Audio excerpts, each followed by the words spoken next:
Hello friends, இப்போ இந்த ப்ராப்ளத்தை சால்வ் பண்ண போகிறோம். 3/7 ஆஃப் 5/11 ஆஃப் 4/5 ஆஃப் 10 395 இதோட வேல்யூ என்னங்க கேட்டிருக்காங்க. ஆஃப்ல என்ன மீனிங்னா multiplication meaning. 3/7 into 5/11 into 4/5 into 10,395. இது என்ன ஆகும்? இந்த 5 கேன்சல் ஆகிடும். இந்த 11க்கும் இந்த நம்பர் கேன்சல் ஆகுமா எப்படி செக் பண்ணுறதுனா 11 ஒரு நம்பர் வந்து 11ஆல் டிவைட் ஆகுமா அல்டர்னேட்டிவ் டிஜிட்ஸ் அப்புறம் ஆட் பண்ணுங்கள். 5 + 3 + 1 என்ன ஆச்சு 9 ஆகுது. ரிமைனிங் டிஜிட்ஸ் ஆட் பண்ணிங்கன்னா 9. ரெண்டோட டிஃபரன்ஸ் வந்து ஒன்று 0வாக இருக்கணும் இல்லை 11ஆக இருக்கணும். அப்படி இருந்ததுன்னா அந்த நம்பர் கண்டிப்பாக 11ஆல் டிவைட் ஆகிரும். அப்போ இந்த நம்பர் 11ம் இங்கே உள்ள நம்பரும் இதை கேன்சல் ஆகிரும்.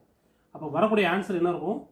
3 இப்படி வேணா வச்சுக்கோங்க. இந்த 11ஆல் கேன்சல் ஆச்சுன்னா என்ன ஆகும்? 1 11 is 11. இங்கே ஒன்று பண்ணிங்கன்னா 9 11s are 99, ரிமைனிங் 4 வரும். இதோட ஆட் பண்ணும்போது 49, 4 11s are 44, ரிமைனிங் 5 வரும்.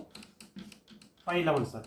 இப்போ இந்த 7 இதேவே கேன்சல் பண்ணிங்கன்னா 1 7 is 7, இங்கே என்ன ஆயிரும்?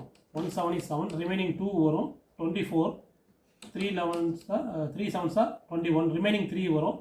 5 7s are 135 வந்துருச்சு. இப்போ இந்த மூணையும் மல்டிப்ளை பண்ணால் நமக்கு ஆன்சர் வரும். நம்ம மல்டிப்ளை பண்ண தேவையில்லை. ஏன் அப்படின்னா நம்ம வரக்கூடிய ஆன்சர் 3 × 4 × 135. 3 × 4னா 4 வந்துச்சுன்னா கடைசி ரெண்டு நம்பர் கண்டிப்பாக 4ஆல் டிவைட் ஆகிறது எதுவும் அது ஆன்சர். இது 5 வரதுனால கண்டிப்பாக 4ஆல் டிவைட் ஆகாது.